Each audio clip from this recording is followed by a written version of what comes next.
Hi, everybody.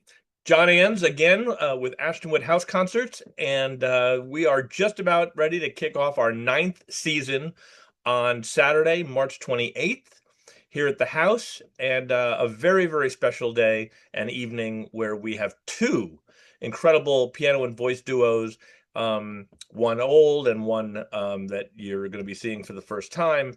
And we're just very excited, and we're also going to be celebrating the piano's 100th birthday at the same time. So one of our duos is waiting to chat.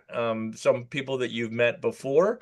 And so let's have Matt and Atla DeChamplain come on in. Hey guys. Hello. How are you doing? Good. How are you doing? Good, thanks. Good. So look, we're going to dispense with some of the introductions that we normally do on these because whether people watching this know it or not, no one has appeared at Ashtonwood or in this valley or in this town more than you have. So if people need to get to know a little bit more about the baseline Adla and Matt D. Champlain, then they can go to YouTube or they can go to your website or they can go to, any of, 2 dozen videos on the Ashtonwood page or somewhere else. So let's talk about, I was just looking earlier today that we first worked together in April of 2016. No way. And Oh, wow. I don't know whether actually that feels like it's been longer than that or wow, that's a long time, but so it's essentially been 10 years. So let's talk about this. Let's talk about what's changed in D. Champlain music land over the past 10 years. Maybe a little bit about what you thought getting into it when you decided this is what we wanted to do. And then what's that evolution been like? What's Music Mondays at the Gaylord, Library in 2016.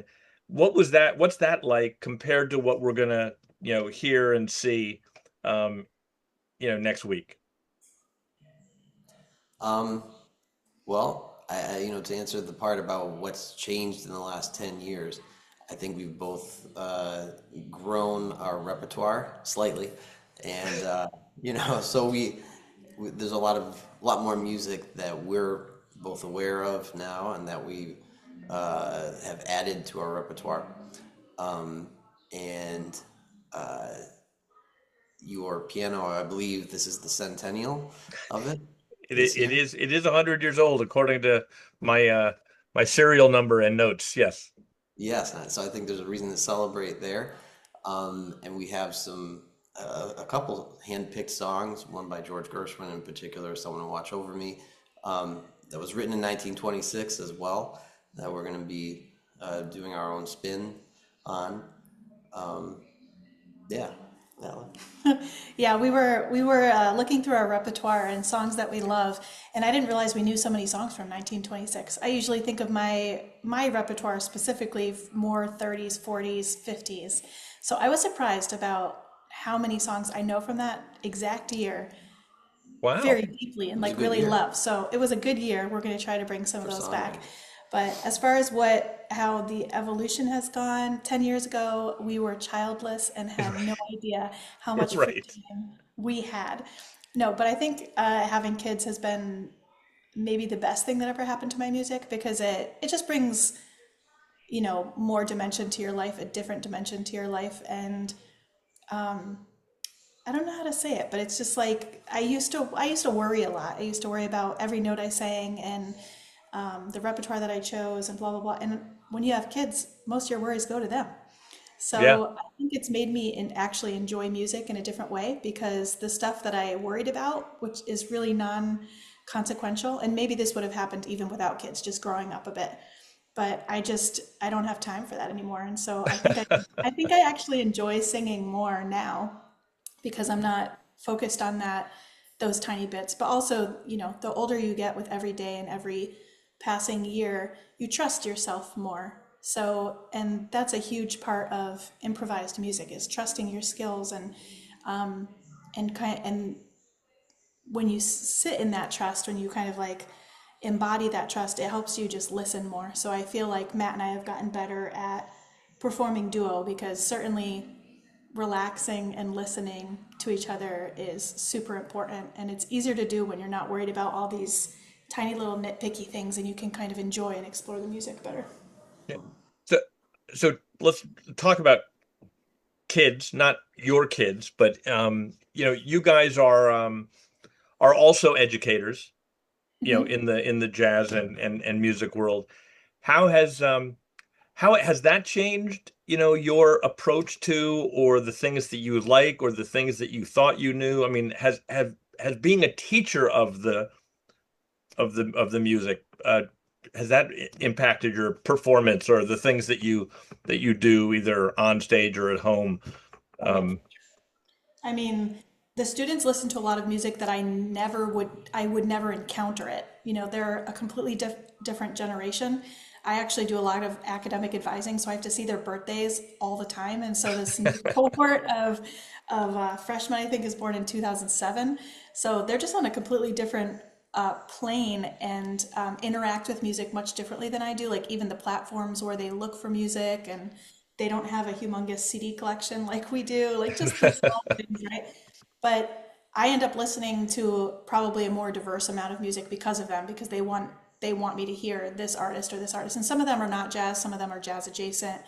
But it also, so besides listening to music so that I can help them with it, that I probably wouldn't have encountered otherwise, I think it just makes you sort of related to the last conversation, hone in on what you like and own it. You know, like we are all very different. I'm different than my students. I'm different than Matt. He's different than I am. But being a teacher and having to talk about the history of the music and the theory and it makes you own it more, because having to explain it to others somehow, sometimes in like a variety of different ways, even makes you think about it completely differently. And it just helps you settle into your own kind of rhythm, not to be punny about it, but yeah. just to kind of own what you do more. Yeah, and just to add to that, I think it forces us to be more, or not forces us, but I just feel obligated to be more detail oriented and more thorough because of what it is we're trying to explain to people who are very serious about doing this as a job. Yeah. And yeah, so it's really it's great, Yeah, it's you a know. privilege. Yeah. So you were talking about, things that you liked, and have the things that you liked changed at all? I mean, are you surprised? Do you not play as much one type of music that you used to play a lot of? Are you playing more of something new that you didn't appreciate the same way, you know, 10 plus years ago? It's funny because when I look at what I was working on 10 years ago, I still feel like I'm working on it all now. But again, just in a much more detail oriented light. And I think each of those independent categories, like I like diverse, um, several different idioms within the jazz genre, and I like to mix those and experiment with them. And I enjoy playing them. You know, I play with traditionalists over here, and I play with hard bop folks over here, and contemporary jazz, and play with vocalists over here. And I still thoroughly enjoy it all, and I just want to get better at doing it all. So in some respects, nothing's changed. And for me, I think there's a lot of artists coming up, like young singers in their 20s. I mean, there's always been generations and generations of singers, and like Michael Mayo blows me out of the water when I hear him. And he's, on one end of this spectrum. He still sings some jazz standards, and he's also writing his own stuff. And it's very creative and very exploratory and kind of opening up what jazz voice can be today. But also there's these young singers who are more neoclassicists like myself and it's a good reminder to just find what you love. Because if I started singing just Michael Mayo style, you know, that would be pretty cool, but also maybe not totally Atla, and so just to be like reminded to do what you love, because that's going to be the most authentic music that you can do is to follow your interests.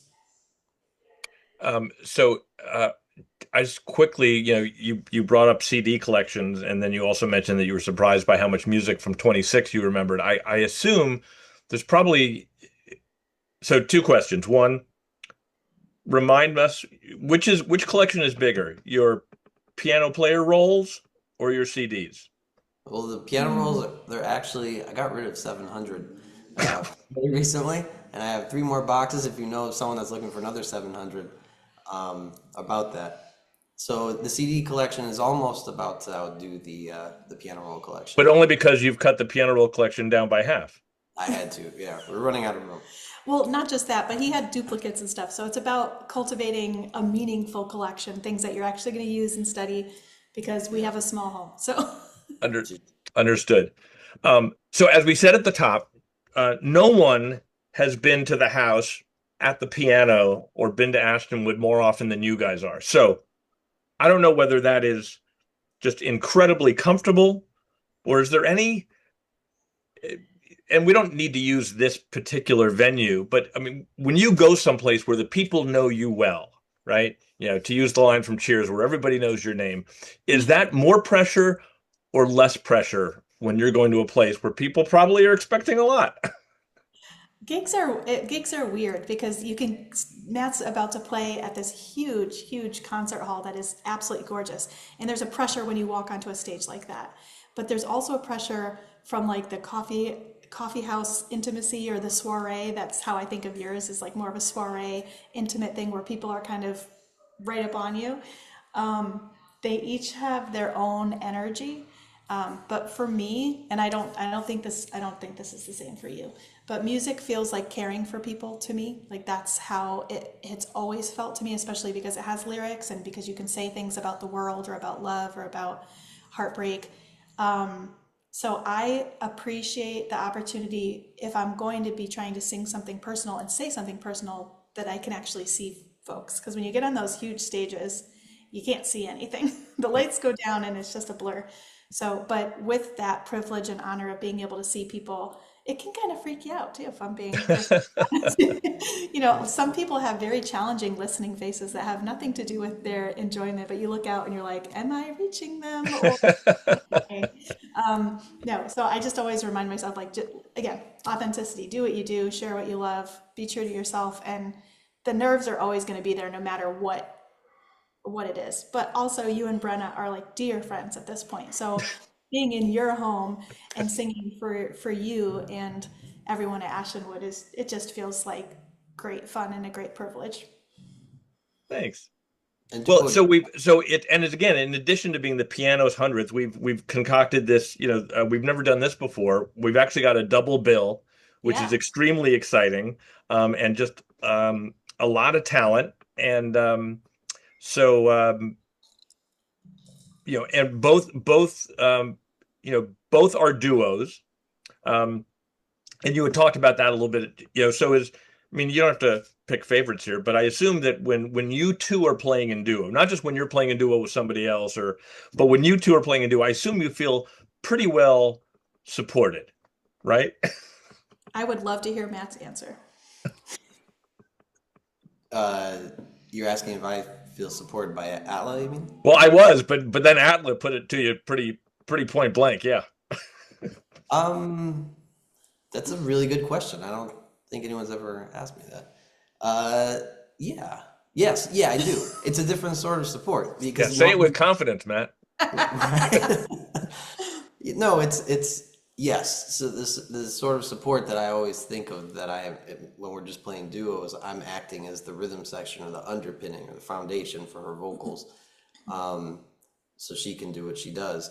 But in so many ways, yeah, she's tasked with supporting me as a soloist and speaking to the audience, something I really don't enjoy doing, shy away from, and she's ever so natural about it, and she's incredibly supportive and uplifting on the bandstand. So, yeah, yes, she is supportive too. And it's just like we have, thankfully, Matt and I have a huge amount of repertoire and interests in common.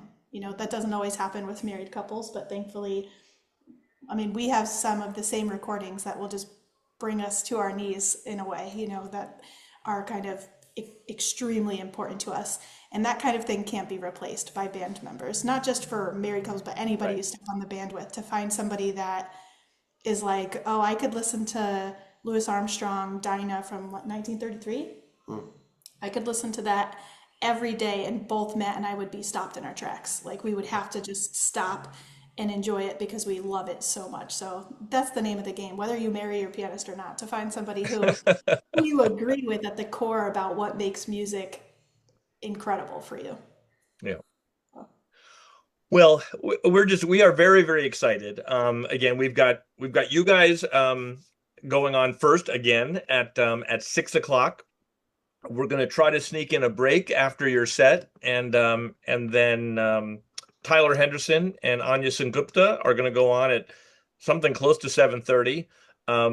Both sets, everything is going to be live streamed, and hopefully everybody in the house has brought plenty of appetite because that's what we're going to have to do between and before and after sets.